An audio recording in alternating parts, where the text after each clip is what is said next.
지난달 6월 25일에 맞춰 윤석열 대통령이 방문했던 미국 항공모함 루즈벨트함 행사장이 드론으로 불법 촬영된 사실이 KNN 취재 결과 확인됐습니다. 촬영자는 다름 아닌 중국인 유학생들이었는데요. 한국 정상이 미국 최정예 군사시설을 방문하는 행사장을 중국인 유학생이 불법 촬영한 겁니다. 조진욱 기자의 단독 보도입니다. 지난 6월 25일 부산 해군작전 사령부입니다. 부산에 정박한 미국 핵추진 항공모함인 루즈벨트함에 윤석열 대통령이 승선합니다. 신원식 국방부 장관과 장호진 국가안보실장, 크리스토퍼 라네브 미 8군 사령관 등 한미 핵심 인사들도 대거 동행했습니다. 우리 동맹은 그 어느 때보다 굳건하며 어떠한 적과 맞서 싸워도 끝까지 물리치고 승리할 수 있습니다. 그런데 대통령이 도착하기 전 이곳 인근 야산에서 수상한 움직임이 포착됐습니다. 중국인 3명이 드론을 띄우다 적발된 겁니다. 적발 당시 중국인들은 관광객이라 밝혔지만 조사 결과 부산의 한 국립대학에서 유학 중인 대학원생이었습니다. 압수된 드론에는 해군작전사령부 내부 모습과 루즈벨트함 등이 찍혔던 것으로 확인됐습니다. 경찰과 국정원, 군은 군사시설법 위반 등의 혐의로 합동수사를 이어가고 있습니다. 경찰은 중국인 유학생 집 등을 압수수색했으며 6월 25일 이외에도 주변 지역을 촬영한 사실 등을 확인하고 수사를 확대하고 있습니다. KNN 조준욱입니다. 이번 불법 촬영을 조사하는 경찰과 국정원, 군 합동조사단은 중국인 유학생들의 대공 혐의점은 없는 걸로 우선 판단하고 있는데요. 하지만 대공 혐의점 여부를 떠나 한미동맹을 강조하는 대통령 참석 비공개 행사에서 불법 촬영이 이뤄졌다는 것 자체만으로도 외교 문제로 비화할 수 있다는 우려가 나옵니다. 황보람 기자가 단독 보도 이어갑니다. 해군작전사령부 기지와 루즈벨트함을 불법 촬영한 중국인 유학생 3명은 현장을 순찰하던 육군 대위에게 적발됐습니다. 중국인 유학생 3명은 모두 석박사 과정을 밟고 있는 대학원생으로 직접 드론 촬영을 했던 40대 중국인은 9년 동안 한국과 중국을 오간 것으로 파악됐습니다. 또 6.25 한미연합행사 이틀 전에도 같은 현장을 찾아 불법 촬영을 한 것으로 드러났습니다. 불법 촬영 적발 당시 경찰과 국정원, 군은 현장에서 곧바로 합동조사단을 꾸려 중국인 유학생들에 대한 조사에 나섰는데 합동조사단은 여기서 대공 혐의점은 없는 것으로 우선 판단했습니다. 이후 경찰은 촬영에 쓰인 드론과 휴대폰에 대한 포렌식 조사 등에 나섰습니다. 촬영본 가운데는 군사기밀보호법 위반 소지가 있는 불법 촬영물 3건 정도가 확인됐습니다. 다만 촬영본을 어딘가 보내거나 한 흔적은 없는 것으로 파악됐습니다. 전문가들은 대공 혐의점 여부를 떠나 한미동맹을 강조하는 비공개 행사에서 불법 촬영이 이뤄진 만큼 이번 사건이 외교적 사안으로 번질 우려가 크다고 말합니다. 또 최근 냉랭해진 한중 관계에도 영향을 미칠 수 있다는 분석입니다. 지금 국제 정치도 첨예하게 갈린 굉장히 민감한 상황이기 때문에 한중 간의 외교 관계가 지금 살얼음 판이다 보니까 이게 민감한 거죠. 또 한미 동맹 관계에서도 보자면 사실 이거는 또 우리가 가볍게 넘길 일은 아니거든요. 한편 경찰은 중국인 유학생 3명에 대한 수사를 조만간 마무리하고 검찰에 사건을 넘길 예정입니다. KNN 황보람입니다. 다음 소식입니다. 부산 해운대 마린시티 앞바다에 추진하는 수중 방파제를 두고 환경 문제부터 방파제 효과까지 각종 논란이 불거지고 있는데요. 바다 조망권을 내세운 이득은 건설사가 챙기고 자연재해를 막기 위한 예산은 혈세로 투입되는 악순환이 앞으로도 계속될 우려가 크다는 지적입니다. 윤혜림 기자가 취재했습니다. 해운대 마린시티에서 150m 거리를 두고 기존 방파제를 둘러싸는 형태로 건설되는 이안제, 즉 수중 방파제입니다. 경관을 훼손하지 않기 위해 일부러 바다에 떨어져 짓는 것인데 논란이 계속되고 있습니다. 지역 시민단체는 수중 방파제가 건설되면 인근 해수 흐름에 변화가 발생해 온갖 쓰레기가 쌓일 가능성을 지적했습니다. 해수와 민물이 만나는 교착 지점이 바다라는 특징이 있습니다. 그런데 이제 민물하고 이제 해수가 만나는 그 과정에서 결국 퇴적물이 그 해수면 사이에 쌓인다는 거죠. 또 강원도 지역에서 수중 방파제를 우후죽순 세웠다 최근 해안가 침식 등 피해가 발생한 점과 월파 방지 효과 자체에 대한 의문도 제기했습니다. 여러 우려에도 불구하고 자연재해지구 진행 사업이라는 이유로 환경 영향 평가도 생략되면서 정확한 환경 변화는 알 수도 없습니다. 무엇보다 바다조망 프리미엄을 앞세운 이득은 건설사가 챙기고 재예방에는 혈세가 투입되면서 타 지역과 형평성 논란도 커지고 있습니다. 건설사 책임과 피해 예방을 위해 부산시의회가 지난 2022년 해안가와 일정 거리를 띄어 건축을 짓도록 하는 조례 제정에 나섰다 실패하기도 했습니다. 이격을 못할 경우에는 상가나 1층 내지는 2층 쪽을 들어가지고 그 밑을 공간을 그냥 두고 그다음에 월파 내지는 내습을 하더라도 최소한 인명 내지는 재산상의 피해가 최소화될 수 있는. 건설사가 개발 이익금을 기부 체납하는 방식도 있지만 실질적인 재예방에 투입되지 않고 있는 만큼 이에 대한 개선도 필요하다는 지적입니다. KNN 윤혜림입니다. 장마가 지난 뒤 본격적으로 폭염이 기승을 부리고 있습니다. 올해는 역대급 고수온까지 예고되면서 남해안 양식장도 고수온 피해 우려에 비상이 걸렸습니다. 박명선 기자가 보도합니다. 경남 거제의 우럭 양식장입니다. 어민들이 바다로 나와 바다 상황과 양식장을 점검합니다. 장마 뒤 역대급 고수온이 예고되면서 어민들은 하루하루 긴장감이 높아지고 있습니다. 특히 우럭 등 한류성 어종의 경우 고수온에 치명적이어서 비상에 걸렸습니다. 우럭 같은 경우에는 겨울 고기로 이제 찬 물에 살아야 되는데 아무래도 여름이 지금 너무 수온이 막 오르다 보니까 좀 많이 위험해요. 경남 도내 전체 양식량 가운데 고수온 취약어종인 우럭과 넙치, 볼락, 전복은 절반이 넘는 58%에 이릅니다. 양식장이 밀집한 경남 거제와 통영의 연안 수온은 현재 20도 안팎을 유지하고 있지만 일부 해역은 24도를 웃돌고 있습니다. 수온이 25도일 경우 고수온 예비특보, 폐사 한계인 28도를 넘어서면 고수온 주의보로 대체됩니다. 수산과학원은 올여름 남해안 수온이 과거 30년 평균치보다 상승할 것으로 전망했습니다.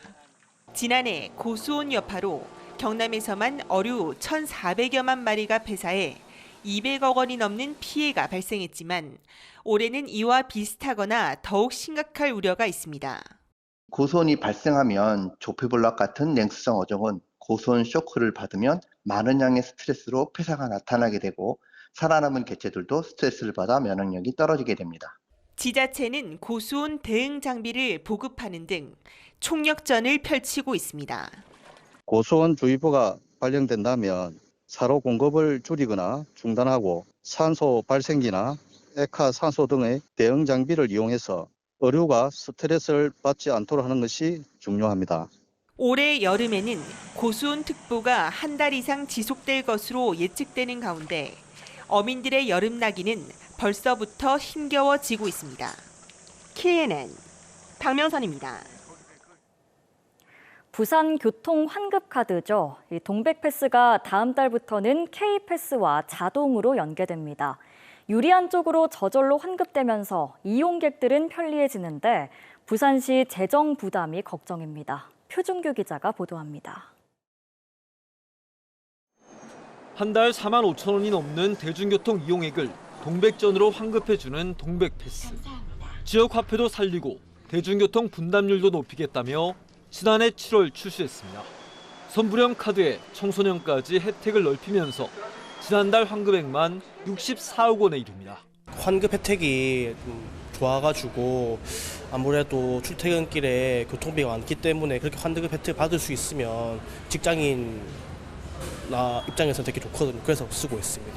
하지만 올해 초 유사한 환급 서비스인 K패스가 도입되면서 논란이 시작됐습니다. 굳이 비슷한 서비스를 시 예산을 들여 중복 시행할 필요가 있냐는 것입니다.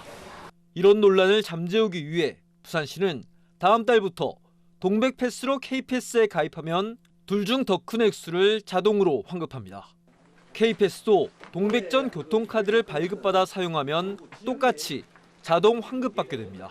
동백패스 카드로 두 패스 혜택을 동시에 적용한 후 더 유리한 쪽으로 자동 환급되도록 함으로써 시민 편의를 강화했습니다. 동백패스도 살리고 기존 K패스 회원도 흡수하는 일석이조라는 설명입니다. 두 교통카드가 서로 연계되면 매달 4만 명에서 5만 명 정도가 더 환급 혜택을 받게 됩니다. 그만큼 신규 가입자도 더 늘어날 것으로 보이는데 문제는 그에 따른 시 재정 부담도 함께 늘어난다는 것입니다. 때문에 굳이 K패스가 나온 지금 동백패스를 연계까지 해가며 유지할 필요가 있느냐는 비판도 나옵니다. 여러모로 교통국의 예산 부담은 계속해서 증가할 수밖에 없습니다. 그러니까 무한하게 증가하는 이 예산의 범위에 대해서 부산시가 현재는 조금 더 보수적으로 예측을 하고 재정 계획을 세워야 하는 것이 아닐까라는 우려가 있습니다.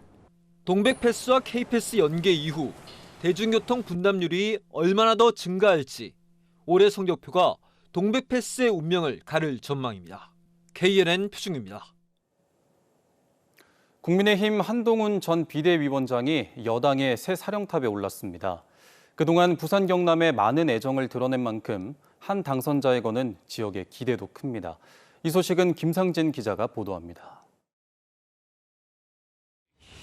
역시나 결과는 어대한이었습니다. 국민의힘 당대표로 한동훈 후보. 공식 발표는 없었지만 한동훈 신임 당대표는 부산 경남에서 특히 많은 표를 얻었다는 후문입니다. PK는 보수에 대한 비판적 지지 성향이 강한 데다 특히 지난 총선에서 드러났듯 보수 지지층의 위기감도 컸기 때문에 한동훈 대세론이 일찌감치 형성됐습니다. 한 대표도 비대위원장 시절부터 사직에서 롯데 야구를 보고 서면에서 기타를 배웠다며 애정을 과시해왔습니다. 특히 지난 총선에서 막판 보수 결집으로 개헌 저지선을 지킨 데 대한 감사함을 자주 드러냈습니다. 정말 나라를 살려주셨다고 생각하고 우리 당을 살려주셨다고 생각합니다. 큰 빚을 졌습니다. 그 빚을 좋은 정치에서 갚겠습니다. 한 대표는 부산에는 가덕 신공항 건설과 산업은행 이전, 글로벌 허브 도시 추진을, 경남에는 원전 정상화와 방위산업 육성을 통한 불경 경제 우상향을 약속했습니다. 본인의 중요 지지 기반이 된 만큼 PK 인사 중용도 기대됩니다. 부산 경남 같은 경우는 한동훈 후보 입장에서는 상당히 좀 마음이 편할 수 있는 그런 분위기가 만들어졌기 때문에 부산 경남 쪽의 의원들에 대한 중용을 나름대로는 상당히 신경을 쓰지 않을까. 특히 일찌감치 한 대표를 지원했던 정성국 의원의 위상이 높아질 전망입니다. 다만 한 대표가 유력 대권 주자인 만큼 현재 규정대로라면 대선 1년 반 전인 내년 9월에는 물러나야 할 가능성이 높아 영향력이 제한적일 것이라는 시각도 있습니다. KNN 김상진입니다. 오늘 오전 11시쯤 경남 거제시 산달도 연료교 인근에서 60대 A씨가 숨진 채 발견됐습니다.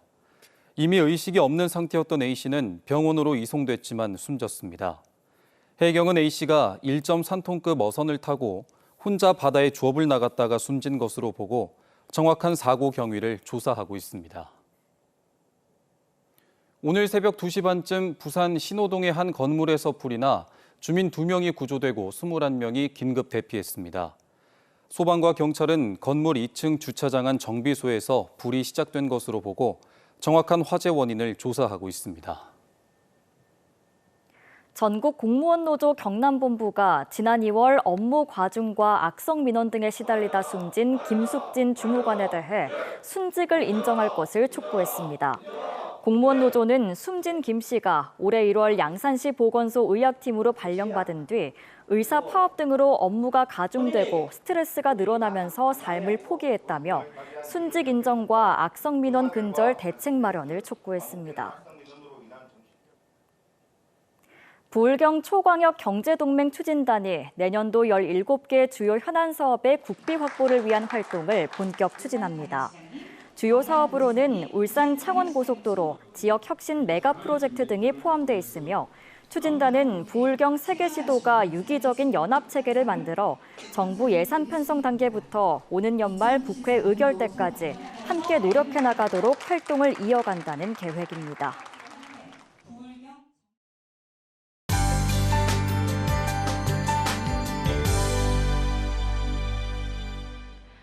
푹푹 찌는 무더위가 연일 이어지고 있습니다. 하동과 합천까지 폭염경보가 확대된 가운데 내일은 오늘보다 기온이 더 오르겠는데요. 한낮의 내륙은 34도까지 오르겠고 습도가 높아 체감상으로 더 덥겠습니다. 여기에 자외선도 강하겠습니다. 수분 섭취 잘해주시기 바랍니다. 내일은 곳곳으로 소나기가 내리겠는데요. 이 소나기가 지나는 곳은 돌풍과 벼락을 동반해 짧은 시간 동안 강하게 내리겠습니다. 내일 아침까지 중부지방을 중심으로 장맛비가 내리겠고 전국 곳곳으로는 소나기 구름이 지나겠습니다. 내일 아침 기온은 25도 안팎으로 출발하겠고요. 낮 기온은 오늘보다 더 덥겠습니다. 중부 지역의 낮 기온은 창원 32도, 거제 31도, 밀양은 33도까지 오르겠습니다. 한낮의 부산은 30도, 김해와 양산은 33도까지 오르겠습니다. 내일 오후 남해 먼바다에는 풍랑 예비특보가 내려진 가운데 물결이 매우 높게 일겠는데요. 또 달의 인력이 강해지면서 해수면이 높아지겠습니다. 저지대 침수에 유의하시기 바랍니다.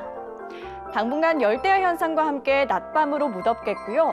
올해는 경남 서부를 중심으로 소나기가 내리겠는데요. 또 금요일에는 한 차례 비가 내리겠습니다. 날씨였습니다.